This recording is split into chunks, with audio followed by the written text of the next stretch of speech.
मेधा शुरू से ही पढ़ने में होशियार और मेधावी छात्रा थी। अच्छी पढ़ाई के बाद अच्छा कॉलेज सिलेक्शन और फिर बहुत अच्छी जॉब। तूने तो मेरा नाम रोशन कर दिया मेधा।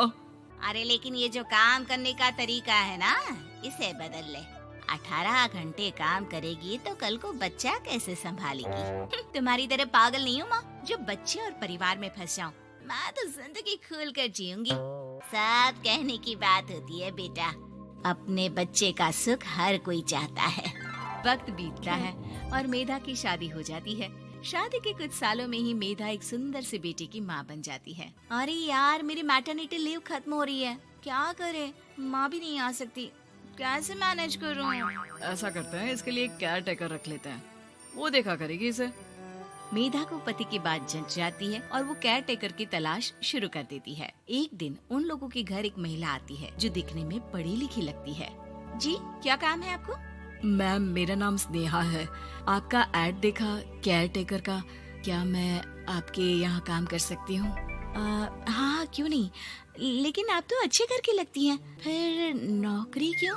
दरअसल मेरे ससुराल वालों ने मुझे घर से निकाल दिया क्योंकि मैं माँ नहीं बन सकती और माता पिता भी नहीं है इस दुनिया में। तो अरे कोई बात नहीं, तुम लक्ष्य को ही अपना बच्चा समझो और यहीं रहना, और किसी भी चीज की जरूरत हो ना तो बता देना। नेहा खुशी खुशी लक्ष्य को संभालने लगती है। रात को जब मेधा घर पर आती है, अरे क्या बात है स्नेहा, तुमने खाना नहीं खाया क्या? अरे दीदी, आपका बेटा टाइम दे तब ना। अरे तो जब वो सोता है तब खा लिया करो।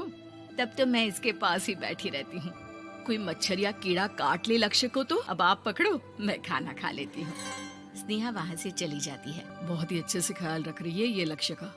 मेधा, इतना तो शायद तुम भी ध्यान नहीं देती।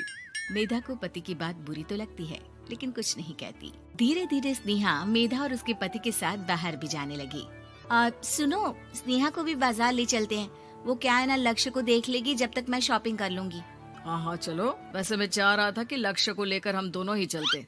क्या यार, तुम तो फ्री में इमोशनल हो जाते हो, कितना देख लेंगे हम दोनों मिलकर, ले चलो उसे। कार से निकलकर मेधा और लक्ष्य रोड क्रॉस कर रहे थे कि सामने से कार आ जाती है। मेधा का ध्यान नहीं होता, लेकिन स्नेहा तुरंत लक्ष्य को मेधा से छीन लेती है। मेधा गिर जाती है और कार मेधा को छूकर निकलती है, जिससे मेधा को खून आ जाता है। पति मेधा को हाथ देकर उठाता है। स्नेहा लक्ष्य को लेकर गले लगाई रहती है। थैंक्स स्नेहा, मैंने तो ध्यान ही नहीं दिया था कि कार आ रही है।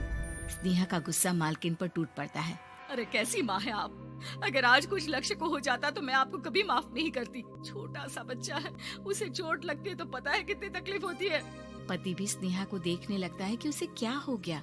मेधा को स्नेहा पर काफी गुस्सा आ जाता है। घर आकर कहती है, देखो स्नेहा, माना तुम लक्ष्य को बहुत प्यार करती हो, लेकिन वो मेरा बेटा है, मैं कभी जानबूझकर उसके साथ बुरा नहीं कर सकती, समझी? मुझे माफ कर दीजिए, मैं लक्ष्य को लेकर कुछ ज्यादा ही सेंसिटिव हो चुकी हूँ। मैं ध्यान रखूंगी कि आगे से ऐसा ना हो। मेधा का मन स्नेहा से अब हटने लगा था। एक शाम मेधा ऑफिस से घर आती है कि लक्ष्य उसे दिखाई नहीं देता और ना ही स्नेहा। वो स्नेहा के कमरे में जाती है जहाँ दोनों सो रहे होते हैं। अरे स्नेहा, लक्ष्य को आज इस कमरे में क्यों सुला दिया? दीदी, मुझे नींद आ रही थी, ऐसे में उसे कमरे में अकेले लिटाना मुझे ठीक नहीं लगा। मेधा बच्चा उठाने लगती है कि स्नेहा टोक देती है।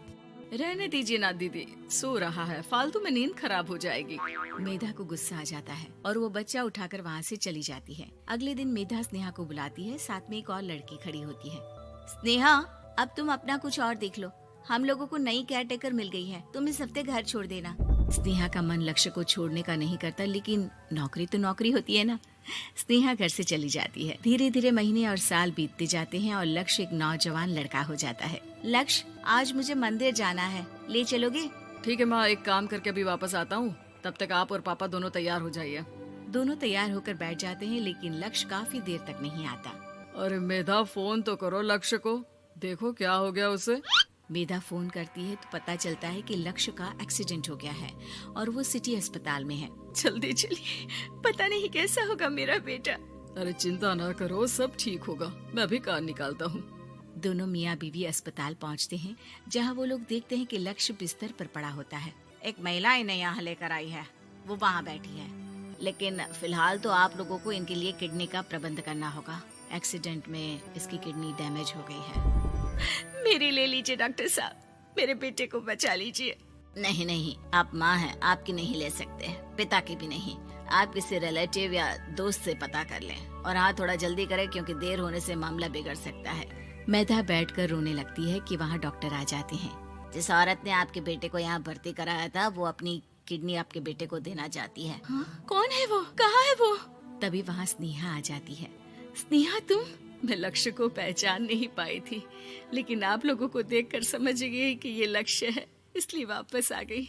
मैं अपनी किडनी आपके बेटे को देना चाहती हूँ।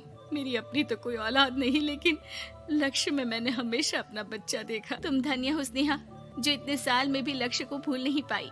सही मामले में तो वो तुम्हारा ही बच्चा होगा, क्योंकि जन्म भले ही मैंने दिया हो, लेकिन आज तुम उसकी जिंदगी बचा रही हो।